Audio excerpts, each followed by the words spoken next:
to Citizens for Self-Governance President Mark Meckler, GOP bundler John Tatum, Democratic strategist Jamu Green. Mark, to you first. You're not keen on this debt deal, are you? Look, I'm never keen on raising the debt ceiling, but the Republican leadership put the president in an untenable position when they told him there would be no government shutdown, that they were going to raise the debt ceiling. He really had no choice. He was double-crossed by Republican leadership, so he bought some time so he could actually have this fight again in December.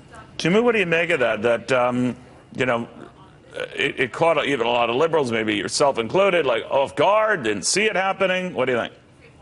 Look, I think that any step in the direction of bipartisanship in what is a ridiculously partisan environment is a good thing. And before we dive into like how the sausage is made, let's talk about what the sausage is. And this is aid for Harvey. This is an extension of the debt limit and a continuing resolution to December. These are all things that were really, quite challenging for the month of September. And now, hopefully, this will be a ray of light in some way, shape, or form that on these big issues, there can be bipartisanship. Hopefully, it's a good sign for Dreamers. I do think that that was one misstep with Democrats where they could have used a little bit more leverage to help the Dreamers that were so cruelly hurt this week by the president's decision. Well, by the way, there's talk here that even that is the president and Nancy Pelosi are in talks to deal with that. So, we'll see. But John Tatum, as a GOP bundler and well connected with Republicans, do they feel, or do you feel, that the president has said, "Oh, the hell with you guys," not you in particular, but say, I go nowhere fast depending on my fellow Republicans to get stuff done, so I might as well reach across the aisle? Well, absolutely. I think, Neil, the president has, if he's not going to get cooperation from the Republican Party, he's going to set out on a path to progress. And if that takes him to the Democratic side, then he's going to work with whoever wants to work with him to get progress made. And we've got to have tax cuts. We were promised it by August. Then it was going to be this fall. And the devil will be in the details. I hope that they lower small business S-corp taxes from 40% down to 15%. That'll spur the economy.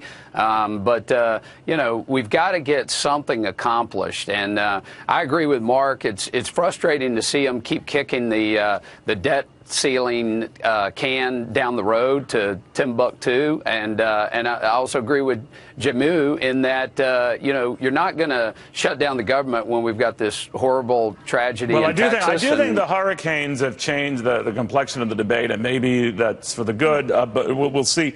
But, Mark, I am concerned, and maybe your thoughts. I talked to a number of conservatives, the Freedom Caucus folks as well, concerned that the president's zeal to restrain spending just isn't there.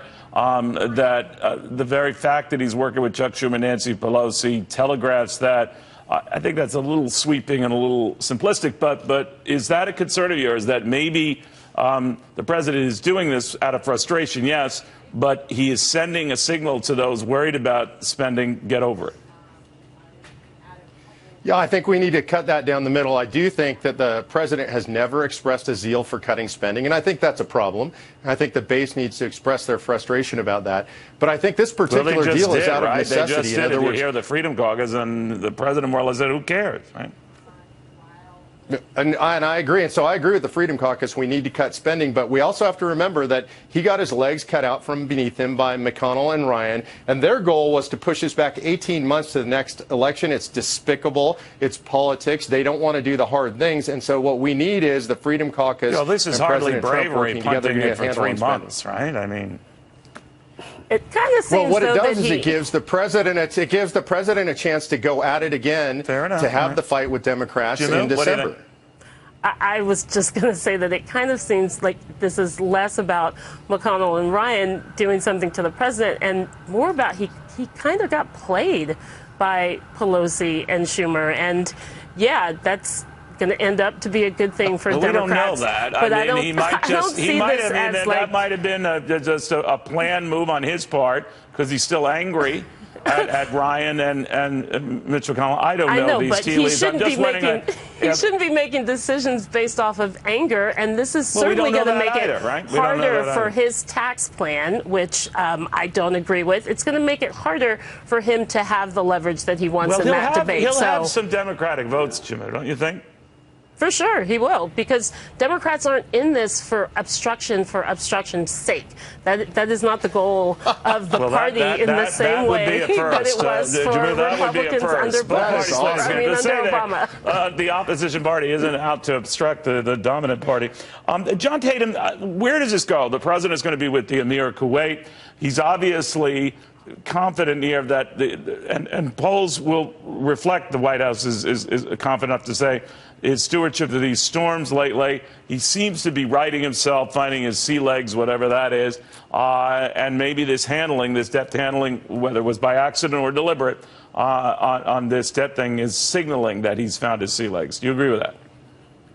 I do agree, Neil. I think the president is, like I said, he's looking to accomplish some things. And if the Republican Party, to Mark's point earlier, when have we ever seen the 535 people that are currently in Congress, really go after tax reform and tax cuts? They don't want to give up. That's their power, is our tax dollars. And they're never going to cut down their ability to spend our money. So, just like they're never going to agree to term limits. I mean, Mitch McConnell said that. So, really, I think the president is going to lead, and he's going to go in the direction of accomplishing some things. And if there are some Democrats that want to come along, that's great. If there's some Republicans that want to work with him, that's great. And in 2018, we've got to drain the swamp, and we got to get rid of all these professional politicians that have been up there for the past 10, 20, 30 years, and they haven't done anything. But could you live with them draining the swamp if it's all Republicans that get drained? Well, I would drain everybody that has contributed to a $20 trillion debt that we face. Okay. So, and that's a big swamp. That's a big swamp right there. All right, guys, I want to thank you all very, very much here. We are monitoring developments at the White House here. This is an opportunity for the president, along with the Emir of Kuwait. The question facing us and facing our fellow countrymen is a two-word question. Very simply, who decides? The American founders had a simple answer. We, the people, decide.